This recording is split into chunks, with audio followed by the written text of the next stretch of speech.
Et bonjour à vous chers spectateurs. Aujourd'hui on va voir une histoire totalement incroyable. Bien que racontée par une voix douce et mélodieuse, cette histoire va vous faire frémir. Sur ce, je vous dis à tout de suite.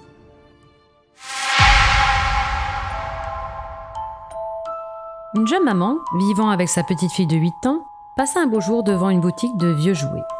Attirée par la devanture originale, se sentant nostalgique, elle poussa la porte en bois et fit tinter les clochettes de l'entrée. Un vieil homme, à l'air aigri, l'observait. Elle se promena dans les allées où étaient entassés des chevaux de bois, des trains miniatures et toutes sortes de gadgets adorés par les enfants. Derrière le comptoir, une boîte de verre l'intrigua soudain. Dedans était maintenue une poupée de collection, dans sa robe bleu nuit et son petit gilet de dentelle. L'objet semblait ancien et cher. Elle questionna le vieil homme derrière la caisse sur son prix. Avec un faible sourire hésitant, il lui annonça une offre tout à fait correcte qu'elle accepta.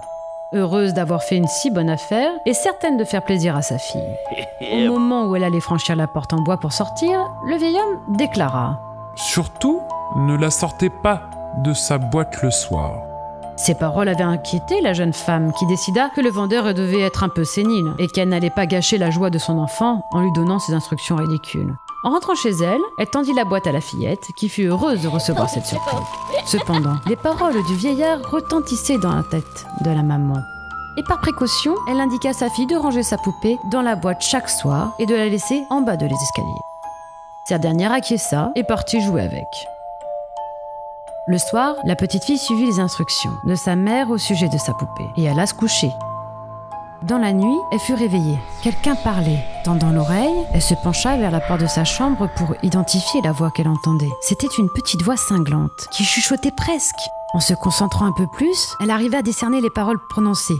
« Je suis à la première marche. Je suis à la deuxième marche.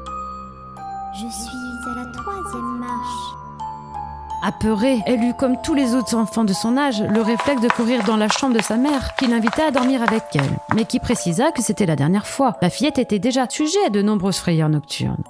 Elle la rassura, en lui disant que la voix n'était que dans sa tête, puis elles se rendormirent ensemble.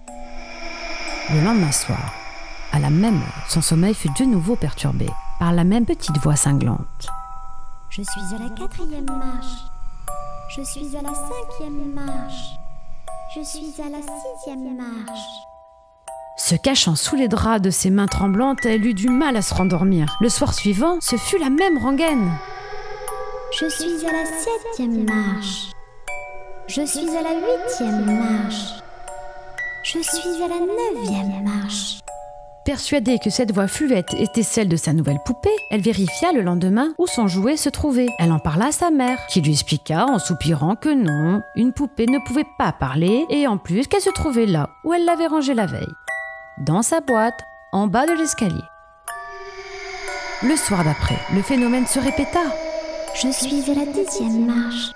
Je suis sur le palier. » La fillette retint son souffle. « Je suis devant ta porte. » La fillette tira son drap sur ses yeux. « Je suis en bas de ton lit. » La fillette sentit ses membres se raidir et son cœur battre la chamade. « Je suis tout près. » Le drap s'envola. La poupée était là, sur le matelas, avec un grand couteau.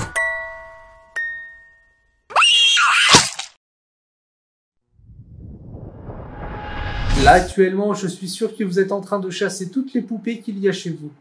Entre parenthèses, je ne supporte pas les poupées. Je ne peux pas dormir dans une pièce avec une poupée, ni dans une maison avec une poupée d'ailleurs. En tout cas, si cette histoire vous a plu, n'hésitez pas à la partager, ça nous fait vraiment plaisir. De laisser un commentaire également pour qu'on puisse s'améliorer. Et si vous avez des histoires en tête ou quoi, n'hésitez pas à les partager également. En tout cas, on vous dit à une prochaine pour une nouvelle vidéo. Et surtout, n'oubliez pas d'éteindre les lumières.